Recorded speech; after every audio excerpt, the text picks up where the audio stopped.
सिद्ध चक्र विधान में तांता नहीं टूटता।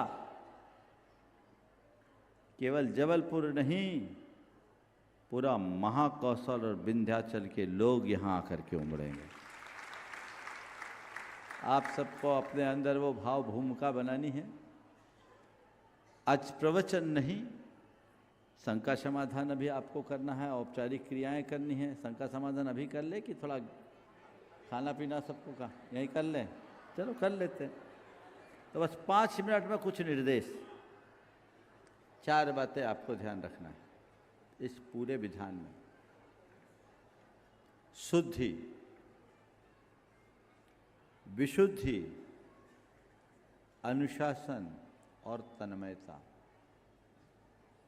सिद्ध चक्र महामंडल विधान के विषय में तो मैं आप लोगों को कल बताऊंगा, प्रारंभिक दिनों में प्रवचन भी आपको मिलेंगे।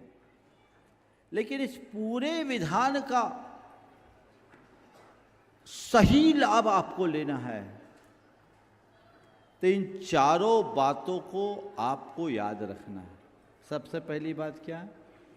शुद्धि। इस पूरे मंडप की पूर्ण शुद्धता होनी चाहिए। इसके लिए हमारे कार्यकर्ताओं और पदाधिकारियों को भी सहयोग देना पड़ेगा।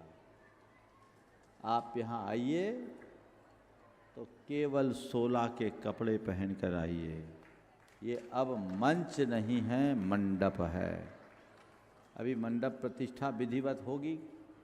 आज तो आपका चल गया, कल से फिर आपको शर्मिंदा ना होना पड़े, ये जिम्मेदारी आपकी है। चाहे कैमरामैन हो चाहे कोई हो, इस पूरे रैंप पर केवल शुद्ध वस्त्र के साथ ही रहे। इतनी शुद्धता, क्योंकि आप देख रहे हैं यहाँ ये मंडप की स्थापना हो रही है। अभी हो सकता है बहुत सारे लोगों को सिद्ध चक्र मंडल के महात्मा का बोध न हो। कल सुबह मैं अपने प्रवचन में इस विषय में जब बताऊंगा तो आपको लगेगा कि ये अनुष्ठान हमारे जीवन का कितना श्रेष्ठतम अनुष्ठान है। हम विधान कर रहे हैं, पूजन नहीं। पूजन और विधान में मौलिक अंतर होता है। पूजन में केवल गुणाराधन होता है और विधान तब होता है जब पूजन के साथ मंत्र, तंत्र, यंत्र तीनों जुड़ते हैं। इसमें कौन से मंत्र होंगे, कौन सा यंत्र होगा, कौन सा तंत्र होगा, ये सब बताऊंगा आपको। उन सब की संरचना से ये पूरा मंडप ऊर्जान्वित होगा और उसकी ऊर्जा को बनाए रखने के लिए शुद्धि का अनुपालन जरूरी है। मुझे पूर्ण विश्वास है संस्कार धानी के लोग दोबारा बोलने का अवसर नहीं देंगे। आप सबको ध्यान रखना। इसी प्रकार आप लोगों को भी अपनी शुद्धि बना के रखनी है। आपको अर्घ्य चढ़ाना है, सिद्ध चक्र की आराधना करनी है।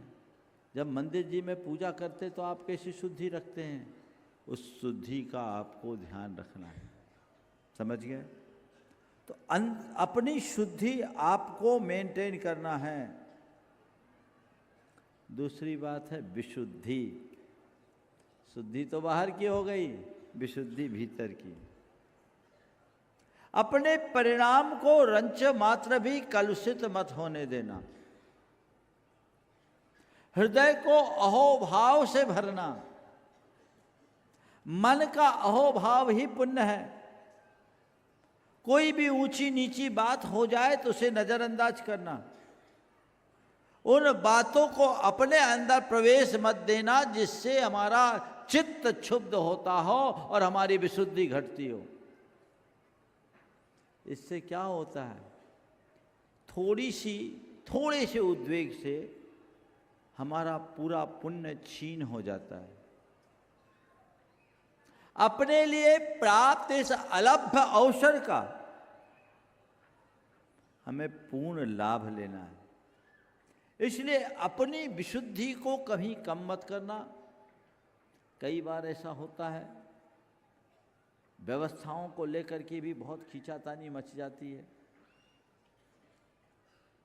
बड़े आयोजन होते हैं, आयोजक यथासंभव व्यवस्था बनाते हैं, थोड़ी ऊंची नीची हो जाती है, लोग चढ़ाई करते हैं। पहली बात तो मैं आपसे कहूँगा, ये आप व्यवस्था को मत देखना, अवस्था को देखना। और व्यवस्थापकों से कहूँगा, यद्यपि आपने पूरी व्यवस्था बना ली होगी, लेकिन फिर भी यदि कोई कमी हो तभी रात भर का समय है, उसे पूरी कर ले, उसमें कोई कमी न रहने दे। पर एक दूसरे का सहयोग करना। आप लोग एट द 11th आवर में आते हैं। मुझे याद है जब पिछला विधान हुआ था 1997 का, लास्ट मूवमेंट में लोग एकदम उमड़ पड़े और उस समय कमल जी दानी और कमल जी लमेटा के हाथ में वस्त्र वितरण की व्यवस्था थी। उनकी जो हालत खराब हुई थी मुझे याद है।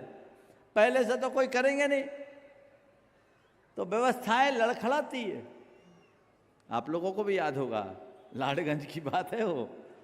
ऐसा पुनरावर्तन ना हो।